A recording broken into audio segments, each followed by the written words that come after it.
Assalamualaikum dan salam sejahtera. Anda bersama saya Ehsan Yahya dan ini Agenda Awani. Bila kita bercakap berkaitan dengan kebebasan, kemerdekaan, kita pastinya telah melaluinya. Tetapi ada negara-negara yang mungkin berada pada tahap persoalan bila negara mereka akan bebas daripada penjajahan, daripada kekejaman dan sebagainya. Kita nak melihat kepada angka-angka yang munasabah dan merupakan fakta penting untuk kita faham dan juga dunia mengetahui. Dengan 173,000 lebih buah kediaman rakyat Palestin musnah dan mengakibatkan lebih daripada 1.3 juta rakyat Palestin kehilangan tempat tinggal dan hampir 19,000 ataupun lebih persegi ataupun kilometer persegi tanah rakyat Palestin dirampas. Ini perkara yang mungkin memberi kita satu gambaran bahawa adilkah untuk mereka.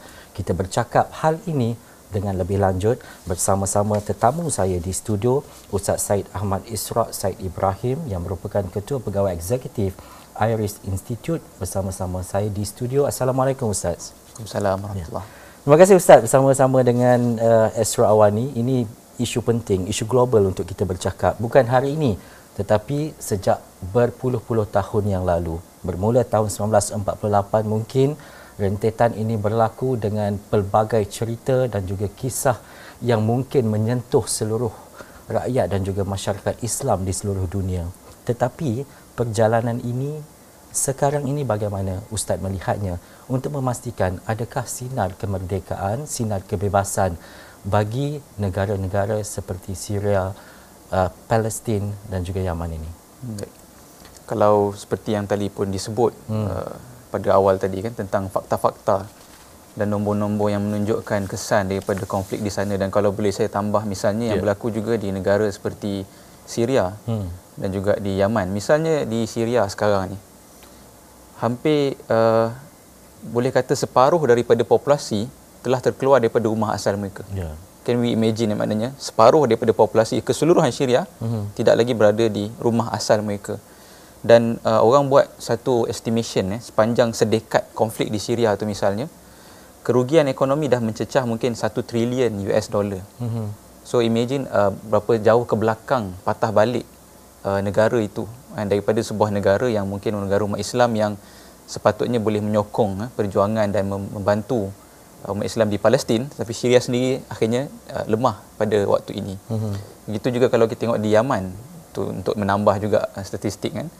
Misalnya di Yaman sekarang ni kalau mengikut laporan tahun lepas menyebut setiap 5 minit kanak-kanak di bawah 5 tahun meninggal dunia kerana kekurangan makanan dan sebagainya lah. So itu tahap teruknya negara-negara ni kan. Maknanya dari sudut rakyatnya, dari sudut populasinya, kalau kita kata tidak ada perang pun, untuk mereka bangkit semula membina negara mereka dengan keadaan yang ada perlu mengambil masa mungkin 30-40 tahun. So ini negara macam Syria dan Yaman ni mungkin kita boleh kata konfliknya agak baru berbanding Palestin. So imagine Palestin dah berapa lama tenggelam dalam konflik dan dibiarkan, dibenamkan dan dipastikan konflik ini berterusan.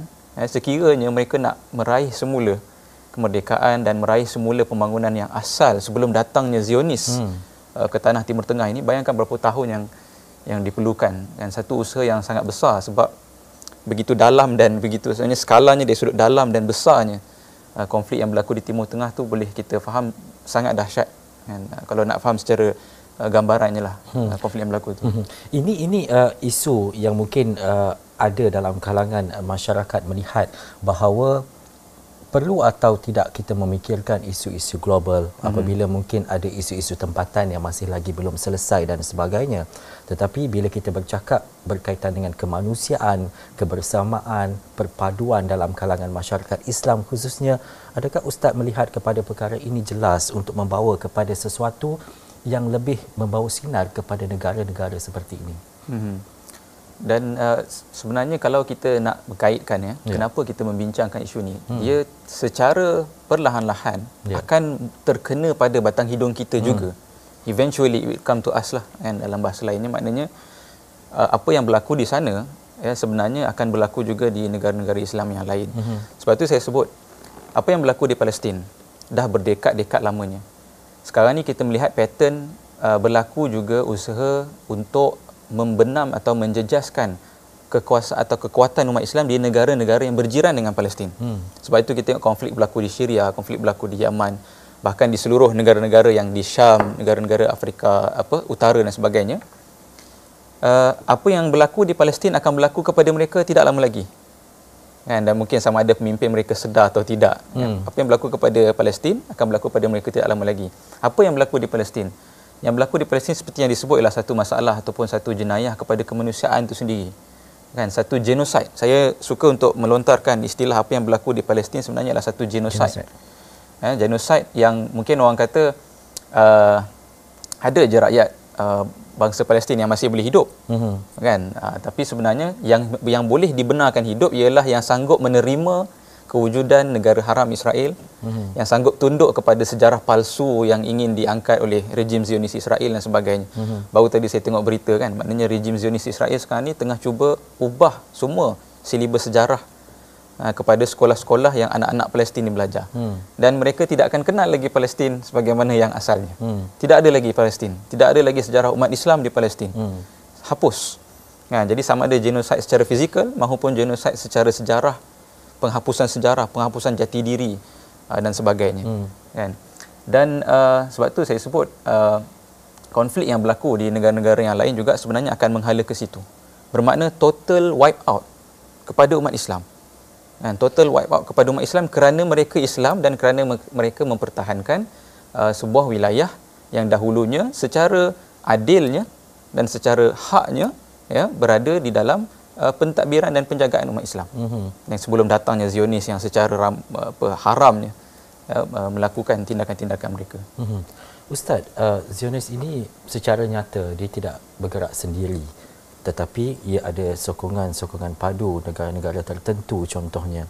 Tetapi untuk kita melihat kepada bagaimana untuk memerdekakan atau membebaskan negara-negara seperti Yaman, Syria dan juga Palestin ini, apa yang mereka perlukan, apa yang mereka mahukan selain daripada kita bercakap dan juga berbual secara global ataupun memberi pandangan dan sebagainya, tetapi asasnya apa yang mereka perlukan daripada dunia?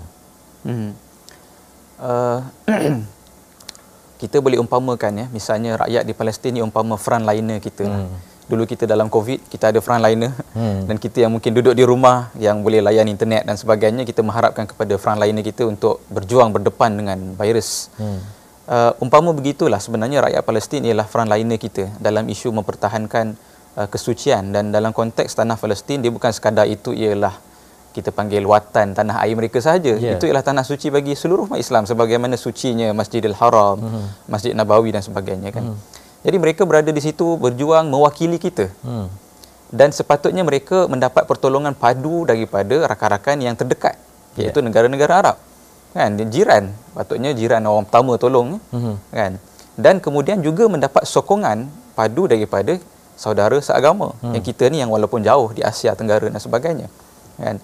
Jadi sokongan kepada mereka ni maknanya yang pertama untuk memastikan mereka ni kekal duduk berjuang di Palestin mempertahankan kewujudan. Sebab sekarang ni maknanya Zionis mahu mereka ini tidak wujud. Jadi mempertahankan kewujudan dengan melawanlah dengan segala apa menunjukkan bahawa mereka tidak terkesan, diserang pun teruskan kehidupan, teruskan bersekolah, teruskan duduk di Gaza walaupun seolah-olah penjara, seperti penjara Gaza tu, kan, dihalang daripada mendapat makanan dan sebagainya. Teruskan kewujudan. Dan sepatutnya ini dibantu oleh negara-negara Arab yang lain. Tapi ini juga kita lihat tidak berlaku. Sekarang ni berlaku trend yang diusahakan oleh Zionis. Dan saya rasa mungkin kita boleh bincang juga tentang trend normalisasi. Trend normalisasi itu sendiri dengan tujuan memecah belahkan negara-negara Arab dan membuang satu concern penting bagi negara Arab, iaitu membantu orang Palestin sebagai saudara seagama dan sebagai negara yang sebenarnya sebahagian daripada negara-negara Arab. Dibuang perkara itu dan menjadikan mereka ini ditentukan agenda negara mereka mengikut term-term yang ditentukan oleh rejim Zionis Israel. Itu sebenarnya yang sedang berlaku sekarang, kan. Jadi orang di Palestin dan rakyat negara-negara Arab ni sebenarnya rakyatnya perlukan kepada bantuan dan sokongan untuk terus berjuang mempertahankan yang asal. Sekarang ni desakan daripada Zionis ialah untuk mengubah situasi asal di mana kita bersatu untuk satu tujuan, bersatu untuk mengembalikan keadilan, mengembalikan kemanusiaan dan sebagainya. Zionis ingin mengubah perkara ini seolah-olah tidak jadi isu. It's not an issue. Rompakan ini bukan isu. Kami wujud di sini secara haram bukan isu. It's normal.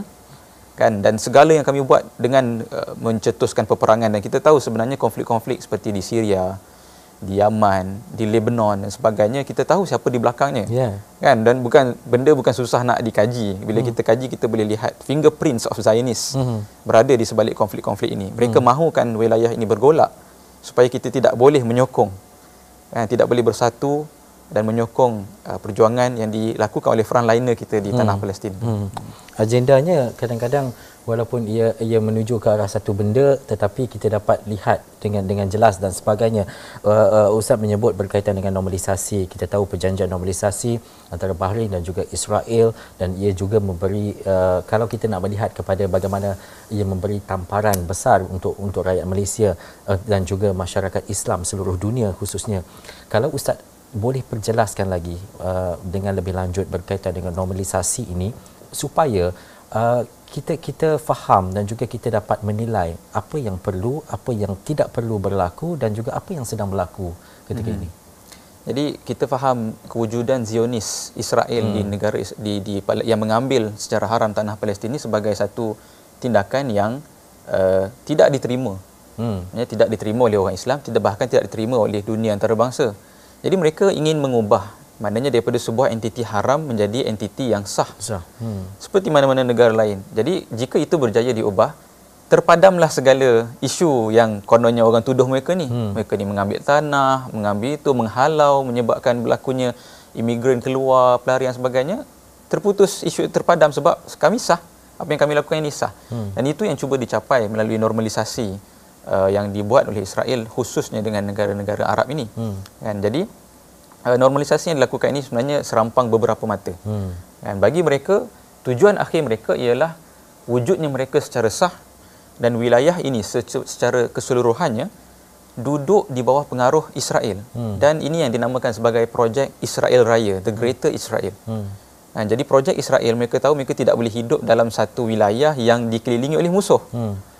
Sedangkan maknanya dia duduk at the middle of orang Islam. Orang Islam ni bermusuh dengan Zionis. How do we change? Bagaimana mengubah enemy ini menjadi kawan? Supaya kita boleh hidup bukan dalam situasi yang hostile.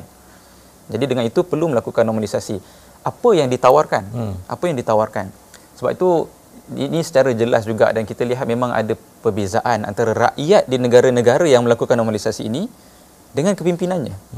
Di mana kepimpinannya dengan mudah boleh menerima, dan sebab apa kita boleh faham, maknanya perkara yang dilakukan normalisasi ini, deal-deal ini sebenarnya sudah lama berlaku. Dan rakyat pun tahu sudah lama berlaku. Cuma berlaku di bawah meja, berlaku di sebalik tabir. Kini dirasmikan saja. Dan rakyat menolak.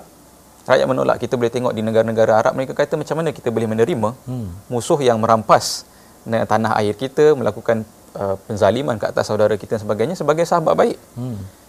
Kononnya di atas nama keuntungan ekonomi, kan, keuntungan keselamatan, keuntungan teknologi dan sebagainya lah.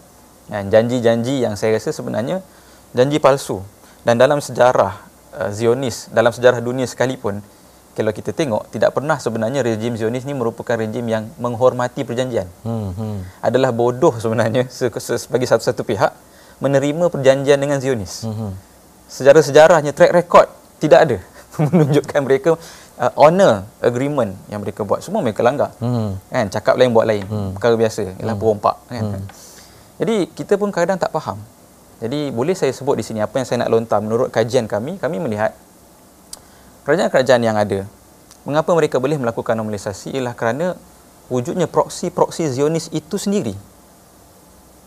Dalam negara-negara yang melakukan normalisasi ini. Dan ini tidak sepatutnya berlaku. Mengkhianati rakyat, mengkhianati perjuangan di Palestin, bahkan mengkhianati umat dunia seluruhnya.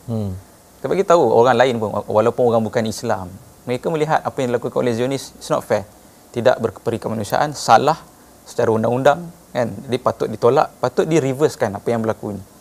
We have to find a solution for that.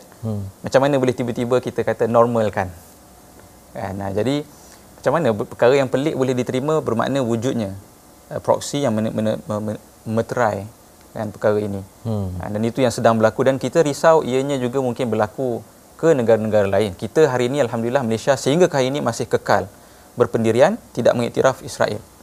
Masih begitu. Tetapi kita maknanya ada kemungkinan juga mungkin boleh berlaku di negara-negara yang lain. Proksi membawa kepada satu sudut konspirasi dan seterusnya berlakulah satu bentuk politik dalaman yang mencetuskan normalisasi dan sebagainya. Ini satu perkara yang berlaku dalam dunia hari ini, Ustaz. Tetapi seperti yang Ustaz sebut tadi, Malaysia tetap dengan pendiriannya, tetapi bagaimana kalau Ustaz nak melihat kepada bahawa tiadanya ataupun sokongan kepada normalisasi ini dapat disekat ataupun untuk memastikan bahawa janji-janji yang dinyatakan seperti Ustaz sebut tadi kita tak boleh percaya pun. Tetapi dalam masa yang sama bila nak ke depan ni orang akan melihat kepada sesuatu yang positif dan sebagainya. Kita nak menolak kepada perkara yang positif itu kepada sesuatu dalam bentuk perjuangan dan sebagainya. Kita tahu rakyat Palestin, rakyat negara-negara yang terjejas ini begitu sifatnya, tetapi bagaimana untuk memastikan bahawa golongan-golongan proksi ini mendengar suara-suara dunia ini, suara-suara negara-negara seperti Malaysia ini. Sebab tu saya kira fungsi dan peranan yang dimainkan khususnya oleh badan-badan bukan kerajaan dan badan-badan kemanusiaan ini penting. Dari dua sudut. Kan yang pertama ialah mungkin yang macam kita maklumlah dari sudut memberikan bantuan secara realnya lah, bantuan makanan, bantuan pendidikan, bantuan dana untuk orang-orang di sana tidak terlalu terdesak. Dia kita faham maknanya kadang-kadang orang di Gaza yang pun paling kuat sekalipun bila dah dicekik dengan terlalu dahsyat mungkin juga akan menyerah. Jadi sekiranya kita memberikan bantuan dan sebagainya, mereka ada menyambung lifeline lah, menyambung talian hayat mereka untuk bertahan lagi. Satu. Dan yang kedua, sebenarnya fungsi badan-badan kemanusiaan dan badan-badan bukan kerajaan ini untuk educate, untuk memberikan gambaran sebenar apa yang sedang berlaku. Sebab mungkinlah maknanya sebagai di peringkat kerajaan ada perkara-perkara yang mungkin tidak dapat nak dilakukan, kan? Tetapi di peringkat masyarakat, kan, masyarakat kita boleh buat banyak perkara untuk kita explain. Dan sekiranya kita berjaya memahamkan ataupun maknanya badan-badan ini berfungsi untuk memahamkan, educate, awareness di kalangan masyarakat bahawa untuk solution, untuk kembali kepada apa yang kita nak, untuk menyelesaikan konflik yang berlaku, mengembalikan kemanusiaan, menghilangkan konflik, it must come from our own strength. Kita tidak boleh berpegang dan percaya kepada janji musuh. Okey, dia kata dia nak bagi kita roti, dia nak bagi kita keselamatan, dia nak bagi... No. Kita kata, jika kita inginkan makanan, kita datangkan daripada usaha kita sendiri. Kita bangunkan kekuatan kita. Kita bangunkan ekonomi kita. Kita bangunkan mungkin keselamatan kita. Kita bangunkan kemampuan pendidikan kita sendiri dan sebagainya.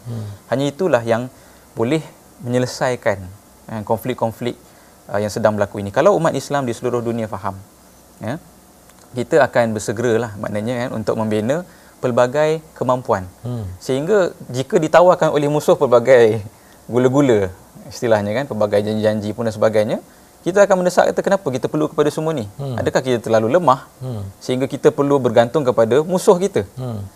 Jadi orang-orang yang mungkin berkawan dengan musuh ni akan tunduk sekiranya desakan begitu kuat kan daripada rakyat. Kan dia kata yalah, kalau dia nak lawan pun dia akan akan kalah juga kan. Desakan daripada rakyat inilah suara yang sebenar, yang membangunkan kekuatan sebenar. Kenapa nak kena import makanan daripada Israel? Kenapa nak kena import teknologi daripada Israel? Kita boleh bangunkan teknologi kita sendiri. Dan ini yang sepatutnya berlaku. Dan sebenarnya cabarannya ialah rejim Zionis Israel akan menghalang perkara ini. Sebab itu dia inginkan perang kekal di Yaman. Orang-orang Yaman orang yang cerdik. Orang-orang di Syria orang yang ada potensi dan sebagainya. Tapi dalam keadaan macam ni, potensi ada pun tak guna. Tak boleh nak dibangunkan. Dan mereka inginkan keadaan ini kekal begitu.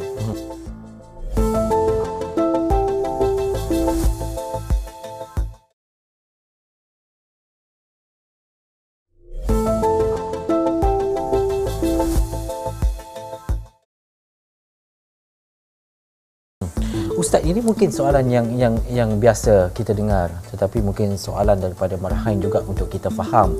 Mungkin ia soalan yang mudah. Kita tahu kekejaman, penindasan itu berlaku dan ia jelas bila kita bercakap berkaitan dengan hak asasi manusia dan sebagainya. Kita ada badan-badan dunia yang mungkin hebat kita canang-canangkan sekarang ini. Tetapi secara mudahnya orang akan bertanya, kenapa tak selesai isu-isu seperti ini? Kenapa tak ada jalan penyelesaian? Tidak ada perjanjian yang menyebelahi pihak yang sepatutnya. Contohnya, secara mudah kalau ada pertanyaan seperti itu, apa yang perlu kita jawab, Ustaz sebenarnya? Secara mudah ya. Mungkin bagi saya dari satu sudut permainan ataupun perlawanan ni perlawanan yang panjang. Ya. Dia satu perjuangan yang panjang. Kalau kita menginsafi dan melihat sendiri perjuangan rejim Zionis pun, mereka bukan dapat negara haram Israel itu dalam tempoh yang pendek. Beratus-ratus tahun. Melakukan pelbagai usaha, bukan sekadar ketenteraan. Mungkin orang melihat kepada ketenteraan dia sahaja. Tapi dia tak nampak kekuatan hubungan diplomatiknya dengan US. Kekuatan ekonominya untuk itu, ini dan sebagainya sehingga membolehkan dia kekal wujud walaupun haram. Bukan senang. Nak kekal wujud sebagai sebuah entiti yang haram ni bukan senang. Jadi sama juga. Jika kita faham bahawa perjuangan untuk mengembalikan balik kepada keamanan dan keadilan dan menghilangkan penindasan ini dalam tempoh yang pendek memang mustahil. Diperlukan kepada tempoh yang panjang dan usaha yang bersepadu. Kadang-kadang memang betul banyak orang cuba buat itu, ini dan sebagainya, tapi buat secara runcit, bukan buat secara terancang. Umat Islam masih lagi tak boleh nak bersatu, melakukan satu blueprint terancang. Ada orang yang baik cuba tolong, mungkin usaha peribadi, usaha badan tertentu, usaha negara tertentu. Kenapa tidak ada usaha yang bersepadu di kalangan negara Islam? Dan saya rasa juga tidak dinafikan wujudnya usaha daripada pihak Zionis sendiri yang akan cuba menghalang perkara-perkara begitu. Mereka tak nak kita maknanya buat plan yang integrated, holistic, dan menggabungkan cooperation with all Islamic countries dan sebagainya. Mereka akan cuba gagalkan lah. So begitu. Tapi saya rasa itu yang diperlukan dan it is going to take time. Diperlukan masa. Dan kita perlu percaya bahawa perjuangan ini panjang dan mungkin kita perlu berfikir secara generation. Bukan di generasi kita. Kita menyediakan generasi akan datang yang lebih baik, memahami isu ini dengan baik dan bertindak dengan lebih cerdik untuk melawan musuh yang sangat cerdik. Dan Ustaz, adakah kesilapan yang berlaku ataupun suasana yang berlaku ini disebabkan oleh kelemahan di pihak kita dan juga masyarakat Islam itu sendiri ataupun kekuatan di pihak Zionis Israel? Pada pandangan saya lah, ini setelah kajian yang panjang, kadang-kadang secara sepintas lalu kita rasa macam lemahnya kita berbanding Israel. Mereka kan kita ni pakai waste nak pergi ke mana-mana, rupa-rupanya itu waste produk daripada Israel. Kalau tak ada waste ni tak sampai saya ke Astro ni misalnya kan. Terlalu bergantungnya kita kan dengan teknologi mereka, jadi kita rasa very inferior. Tetapi jika kita betul-betul faham, because bila kita kaji kita akan betul-betul faham. Bila kita betul-betul faham, kita akan nampak actually mereka juga ada banyak kelemahan. Mereka juga ada banyak kekurangan. Kan? Dan dari banyak sudut kita sebenarnya boleh melakukan usaha-usaha yang setanding. Kan? Misalnya untuk mendapatkan sokongan, kan? Untuk memiliki kemampuan ekonomi dan sebagainya, untuk mengembalikan balik status asal kan, yang telah dijajah, kan? Menghilangkan penjajahan rejim Zionis ini. Sebagaimana saya rasa pengalaman kita di Malaysia, kita juga mengalami trauma penjajahan yang lama daripada zaman Portugis, Belanda, British. Kalau kita kembali ke zaman atuk-atuk kita, mungkin dia kata mustahil nak hilangkan penjajahan ni. Tapi alhamdulillah hari ini kita hidup memerintah sendiri, membangunkan negara kita dengan tangan kita sendiri. Kan? Jadi saya rasa perkara yang sama boleh berlaku. Tidak ada orang yang kuat selamanya dan tidak ada orang yang lemah selamanya. Cuma kemahuan atau kehendak ada atau tidak pada kita semua.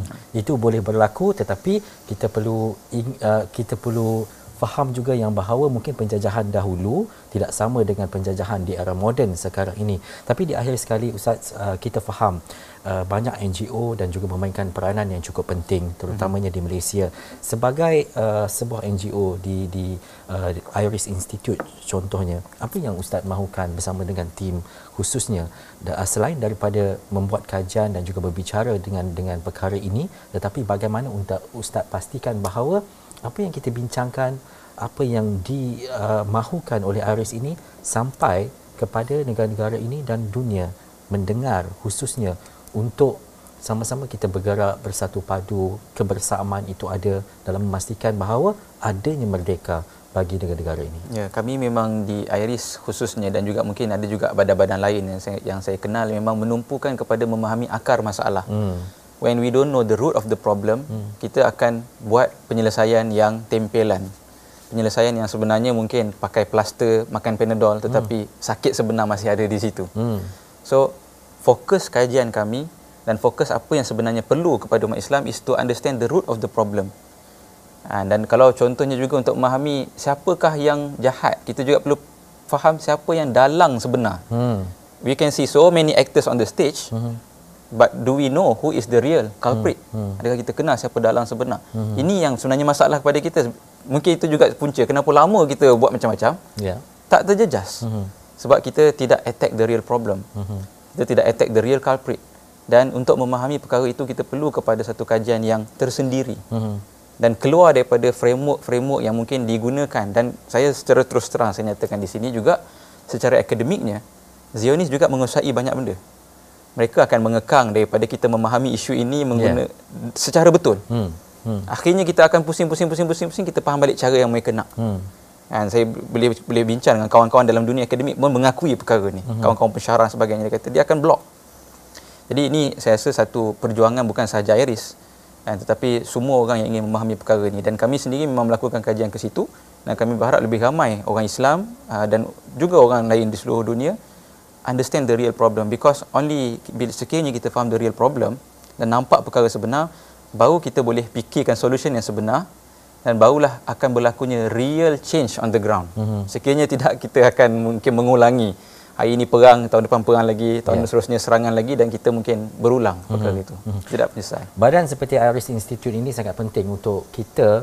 Kadang-kadang mungkin kita sekadar membaca sepintas lalu, tetapi ada kajian-kajian yang lebih mendalam untuk kita faham secara total berkaitan dengan isu dan permasalahan dunia yang berlaku. Seperti yang Ustaz nyatakan tadi, dia bukan sahaja gerak gempur kerja Zionis ini bukan sekadar fizikal semata-mata ketika ini, tapi dia boleh menghapuskan ataupun melenyapkan perkara-perkara lain, terutamanya pemahaman kita menerusi maya dan sebagainya, termasuk dari segi apa yang kita faham sebelum ini. Terima kasih saya ucapkan kepada Ustaz, saya rasa cukup jelas, tapi mungkin kita akan bersama-sama lagi untuk kita mengupas lagi dengan lebih details, dengan lebih dalam berkaitan dengan sesuatu isu, terutamanya untuk kita melihat bagaimana kebersamaan kita, kesepaduan kita, rakyat Malaysia dan juga seluruh dunia dengan masyarakat Islam yang lain untuk memastikan bahawa kita merdeka di bumi kita, tetapi kita pastikan masyarakat dan juga rakyat Islam lain merdeka di bumi mereka. Saya Ihsan Nahya, sekian agenda awal ni. Assalamualaikum dan juga